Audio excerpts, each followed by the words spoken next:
நமோ நாராயண நமக. நான் பாலகோபாலா பக்தை லதா பேசுகிறேன். அனைவரும் சப்ஸ்கிரைப் பண்ணுமாறு வேண்டிக் கொள்கிறேன். யாருக்காக? நம் கிருஷ்ணன் குட்டியுடைய அருளை பெறுவதற்காக. நான் இப்போது இந்த மோட்டிவேஷனை பற்றி நடுவில் சொல்லிக் கொண்டிருக்கிறேன். கிருஷ்ணன் கதைகளுக்கு நடுவில் சொல்லிக் கொண்டிருக்கிறேன். ஏன் தெரியுமா? என்னுடைய உறவினர்களுக்கும் மற்றும் என்னுடைய நண்பர்கள் அனைவரும் இந்த மோட்டிவேஷன் எனக்கு ரொம்பவே பிடித்திருக்கிற ஆண்டி, நீங்கள் உங்கள் அனுபவத்தோடு சொல்வது எங்களுக்கு ரொம்பவே பிடித்திருக்கு என்று எனக்கு கால் பண்ணி சொல்கிறார்கள்.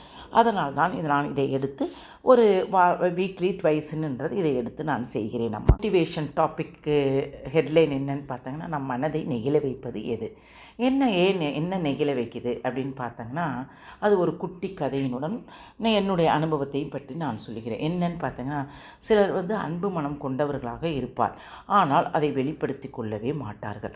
ஆனால் நேரம் வரும்போது நெகிழ வைப்பார்கள், மகிழ்ச்சி கொடுப்பார்கள். இன்னும் சிலர் மிகவும் அன்பாக நடந்து கொள்வார்கள், ஆனால் தக்க சமயத்தில் சரியாகவே நடந்து கொள்ளாமல் எந்தவித ஹெல்ப்பு கூட செய்யாமல் இருப்பாங்க. அது பார்த்தோங்கன்னா, அது நம்ம மனசில் ரொம்பவே கஷ்டத்தையும் கொடுக்கும். அதனால் எப்பொழுதும் மனதை நெகிழ்விப்பது எது என்றால், இவர் இப்படி இருக்க மாட்டார் என்று நினைக்கும் நபர் அப்படியே அதற்கு மாறாக ஒரு செயலை செய்யும்போது எல்லோர் நினைவிலும் அவர் நின்று விடுவார்.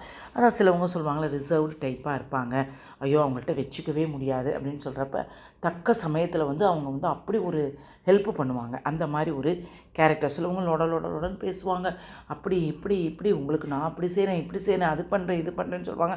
ஆனால் ஒன்றுமே செய்ய மாட்டாங்க, ஒரு எப்படி இருக்கேன்னு கூட கேட்க மாட்டாங்க. அந்த மாதிரி இருக்கிற நபரை பற்றி நம்ம பேச போகிறோம்.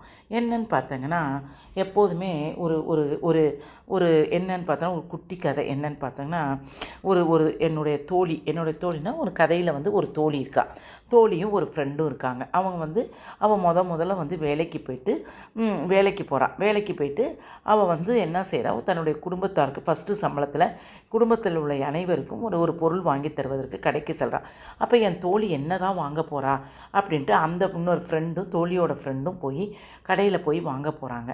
என்ன தான் இவள் வாங்குறா ஃபஸ்ட்டு சம்பளத்தில்னு பார்க்க போகிறப்ப, அவள் ஃபஸ்ட்டு எடுத்தோன்னே மிகவும் ஒரு அழகான உயர்ந்த விலையில் ஒரு சாரியை எடுத்துகிற மற்றவர்களுக்கெல்லாம் ஒரே மாதிரி விலைக்கு ஒரே சம்பளத்திற்கு ஏற்றால் போல் அவங்கவுங்களுக்கு ஒரு 500 600ன்னு நிறைய பொருள்களையெல்லாம் எடுத்த போட்டு அப்போ சொல்கிறா, நீ எல்லாத்துக்கும் கரெக்டான விலை குட்டியாக எடுக்கிற, ஆனால் ஒரே ஒரு சாரி மட்டும் இவ்வளோ விலை உயர்ந்து எடுக்கிறாயே, யாருக்கு அப்படின்னு கேட்கும்போது, என்னுடைய அன்னிக்காகத்தான் என்று கூறினாள்.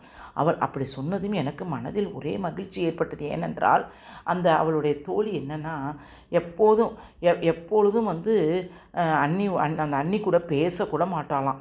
அவள் அண்ணியை சுத்தமாக பொருட்படுத்தக்கூட மாட்டாளாம். தினமும் சாப்பாடு கட்டித்தருவதிலிருந்து துணிமணிகளை துவைத்து தருவது வரை ஒரு தாய் போல் நடந்து கொள்வாராம். மூஞ்சி கொடுத்து கூட பேச மாட்டாளாம். ஏதாவது கேட்டால் கூட பதில் கூட சொல்ல மாட்டாளாம் அந்த தோழி.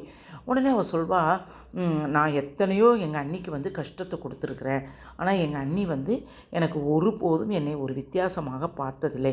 ஆனால் எனது அண்ணனும் அப்படி தான், அக்கா தங்கச்சி அம்மா அப்பா எல்லாத்துக்குமே நிறைய விலை கொடுத்து வாங்குவார். எல்லா விலையோடு கம்பேர் பண்ணும்போது அண்ணியினுடைய புடவை விலை ரொம்ப கம்மியாக இருக்கும். அப்போ கூட எங்கள் அண்ணி அதை பொருட்படுத்தவே மாட்டாங்க. அப்போ நான் ஒரு குற்றம் குறை கூட பேச மாட்டாங்க. அதனால் என் அன்னிக்கு இது போல் எதையாவது வாங்கி கொடுத்தாலும் உயர்வாக வாங்கி கொடுக்க வேண்டும் நான் என்று அப்போதே நினைத்தேன். எப்போது நான் படித்து கொண்டிருக்க காலத்திலே நான் நினச்சிக்கிட்டு இருந்தேன். அதனால தான் அவருக்கு நான் இப்படி வாங்கியிருக்கிறேன் அப்படின்னு தோழிக்கிட்ட அவள் சொன்னோன்னே, ஓ கல்மணம் கரைய கண்களும் கலங்கின அப்படின்னு அப்படியே அந்த தோழிக்கு அப்படியே கண் கலங்கிருச்சான். அப்போதைக்கு பார்வைக்கு வேறுபட்டிருந்தாலும் எண்ணத்தில் சில்லறை புத்தி இல்லை. என்னதான் பார்வை வேறுபட்டிருந்தாலும் எண்ணத்தில் சில்லறை புத்தி இல்லை என்பதை புரிந்துக்கிட்டு அந்த தோழி நெகிழ்ந்து போனாலாம்.